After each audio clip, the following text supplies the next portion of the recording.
So in 1962, a woman lost her husband, lost her home, lost her identity, left with two small babies, all in the space of a few months. These were the same months where she would go on to write not one, not two, but 40 poems, waking up at 4 in the morning. These poems are still considered among the greatest in the English language. The contradiction is worth understanding. In 1940, a Polish psychologist named Dabrowski made an observation that nobody talks about. He said that psychological breakdown and extraordinary human development are not opposite in certain people. They are part of the same process. Sylvia Plath never survived her own life, but she left behind three things that might help you survive yours. The first is from her only novel, The Bell Jar, a single metaphor that describes something most people feel but almost nobody can explain. The second is an image of a person sitting under a tree surrounded by everything they could ever want in life and yet slowly starving because they cannot choose. The third is not something she wrote, it is what her life itself proves. A psychological theory that reframes everything you think you know about breakdown, about suffering, about what happens when a person feels everything at full volume and what is the end result. But to understand what she left behind, you need to understand what she was living. Sylvia Plath was by every external measure extraordinary, attractive, an overachiever, top of her class, straight A's, already publishing stories and poems in national magazines and with several writing accolades before most people her age had figured out what they wanted. So on the outside, she was this dazzling woman burning with ambition, which in the 1950s was not celebrated in women. But her journals tell a completely different story. Her internal voice, which she called her demon, demanded she be perfect or nothing. And so she had deep anxiety about her identity. She felt limited by a single human life because there was a need to excel at everything simultaneously. So the more she accomplished on the outside, the more lost she felt on the inside. There were two completely different people occupying the same life. She would later give this exact experience a name. Now imagine a glass bell jar placed over a person. If you have ever seen one, it is simply a bell-shaped glass placed over an object in a lab for conducting experiments. It is sealed fully from outside air so nothing gets in and nothing gets out. Plath said the same thing happens to a person, except this glass is invisible. The bell jar follows you everywhere. Whether you change the city, change the job, change the relationship, it still comes with you because it is not concerned with your circumstances but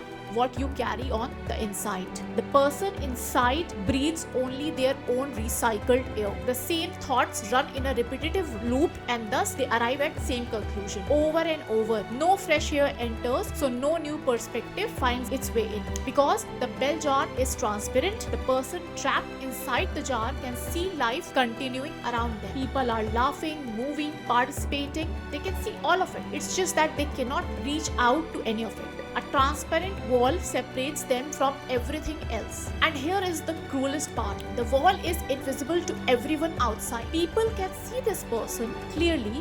They seem to be living their life normally, going to work, smiling in photographs, but nobody sees the glass. Nobody perceives that there is a barrier, which is why they say, just think positive, just go outside. It's not like they are being deliberately cruel. They simply cannot see the jar. They only see the person inside it. And this is not about being broken. Most people have lived inside some version of this without even naming it specifically. This was the invisible glass that Plath carried into every room, every relationship, every choice she ever made. So after college, Plath won a Fulbright scholarship to Cambridge, and it was there she met Ted Hughes at a party. He was a poet with a large magnetic personality who was physically overwhelming. Now, within months they were married, and initially it was extraordinary, a genuine creative partnership. Two people with burning ambitions, they read each other's work extensively, pushed each other creatively and challenged each other. It was the kind of partnership most people spend their whole lives looking for,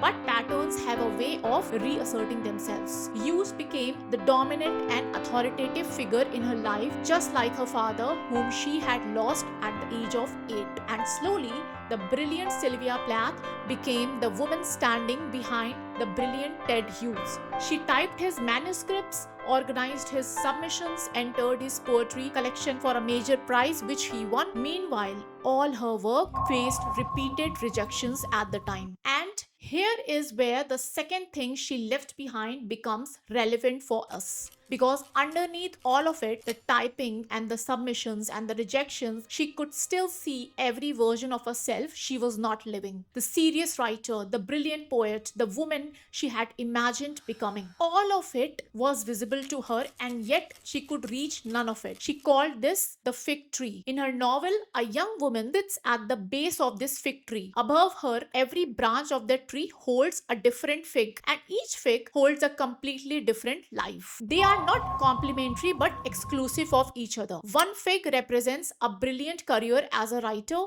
one fig a loving marriage and children, another fig travel and freedom, another fig academic achievement, one fig creative fulfillment on her own terms, and so on. The woman wants all of them. But here's the problem. Reaching for one fig means letting go of every other fig. Choosing one life means you have to let go of the other life paths. So, this woman sits at the base of the tree, wanting everything and yet choosing nothing. And while she sits there, paralyzed, the figs slowly ripen and begin to rot. They start dropping on the ground one by one. This woman now starves, not from the lack of options, but from too many options. Plath wrote this in 1963, but she could have written it today and it would still matter because it is still the most precise description of decision paralysis that has ever existed. So in the year 2000, psychologists Sheena Iyengar and Mark Lepper conducted a simple experiment. They set up two displays of jam in an upscale grocery store. One display had 24 different varieties of jam. The other had just 6 varieties. Okay. Now they had to measure two things: how many people stopped to look and how many people actually bought. Turns out, despite more customers stopping at the larger display, the smaller one produced 10 times more sales. The larger variety attracted more attention, but it produced less action because customers had too many options and so they chose nothing. Barry Schwartz took this study and built an entire framework around it. He called it the paradox of choice. It challenges the assumption that more options means more freedom and in turn more happiness. On the contrary, faced with more options, our mind becomes overwhelmed in search of perfect choice, leading to lower quality decisions eventually. Human mind does not fare well with abundance of choices. Remember this. So he identified two kinds of decision makers. First is maximizers, who need to make absolute best choices. They research everything obsessively, test every option, delay every decision, and even after finally choosing, they keep on thinking about the options they did not pick. And then there are satisficers who have certain standards, and when something meets those standards, they choose it and move on. They don't need the best. Satisficers are consistently happier than maximizers, even if the maximizers chose better. So returning to Plath, the fig tree woman is the ultimate maximizer. She needs to experience every fig, and that very need destroys her. Now, is there any way out of this? There is, and it comes from an unlikely place. The philosopher Soren Kierkegaard wrote something in 1843 that is the most honest thing ever said about choice paralysis. He described a person who could see two paths equally clearly and found himself unable to choose either. Kierkegaard concluded by saying, if you marry, you will regret it. If you do not marry, you will also regret it. Marry or do not marry, you will regret it either way. So if you take one thing from this entire video, let it be this: regret is inevitable regardless of what you choose. Therefore, regret cannot be your reason for not choosing. It cannot be your reason for staying stuck in life, for sitting at the base of the tree while the figs rot like that woman. Choose with a free heart, close the other possibilities, and accept that the loss of leaving other choices behind is simply the price of living rather than observing one. Plath never got to be there. And then in the summer of 1962, Ted Hughes left. He had been having an affair. When Plath discovered it, everything collapsed for her simultaneously. Her marriage, her identity, the role she had been performing for years, everything she had been holding together. She was left alone in a house with two small babies,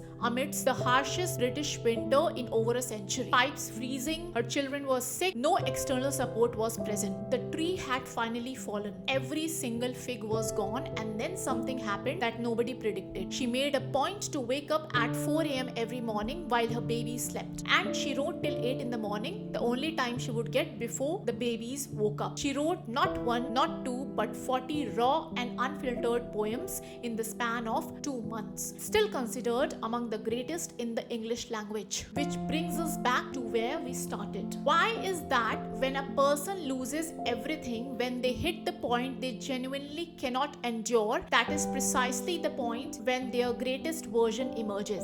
In 1940, a Polish psychologist named Dabrowski made an observation that his entire field disagreed with. He said that in certain people, having a psychological breakdown and a genuine human development are not opposites. In fact, they are part of the same process. In other words, sometimes you have to lose everything to find out who you actually are. He called it positive disintegration. And now, and this is the most important part, Dabrowski was not saying that falling apart is good or that suffering is something that you deliberately seek to become better. Some people fall apart and they never rebuild at all. The outcome is never guaranteed. What he was saying is that in certain people with enough inner resources to survive the dissolution, the breakdown is not the interruption of growth, it is the mechanism of growth. The idea is that the structure you have spent your whole life building, the socially constructed version of the self, must first dissolve before a more authentic, more conscious version emerges. Something that could not have existed while the old structure was still standing. Plath was gone too soon, but she left behind a metaphor that gave millions of people their first language for invisible suffering, and a life that proved without ever her intending to that when things fall apart within you and around you, that is not the end of your story. It might be the most important part of it.